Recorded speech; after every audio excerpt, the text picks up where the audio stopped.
இந்தியாவில் வந்து இதய பைபாஸ் சிகிச்சை முதல்ல மேற்கொண்டு சாதனை படைத்த டாக்டர் KM செரின் அவர்கள் நேற்று வந்து உடல்நலக்குறைவால் இறந்திருக்காங்க. இவர் பிறந்ததுன்னு பார்த்தீங்கன்னா 1942ஆம் ஆண்டு கேரளா மாநிலத்தில் பிறந்திருக்காங்க. இவர் வந்து மருத்துவ படிப்பை நிறைவு செஞ்ச பிறகு வேலூர் CMC மருத்துவக் கல்லூரியில் அறுவை சிகிச்சை பேராசிரியராக 1970 பணியாற்றினார். 1975 தான் வந்து இந்தியாவில் முதல் இதய பைபாஸ் அறுவை சிகிச்சையை மேற்கொண்டு உலகத்தின் கவனத்தை ஈர்த்தார்.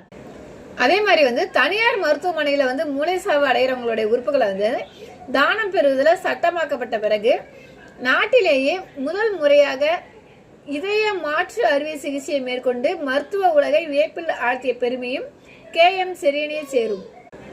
இவர் வந்து மருத்துவத்துறையில் இவர் ஆற்றிய சேவையை பாராட்டி பத்மஸ்ரீ விருதம் வந்து மத்திய அரசு வழங்கியிருக்காங்க.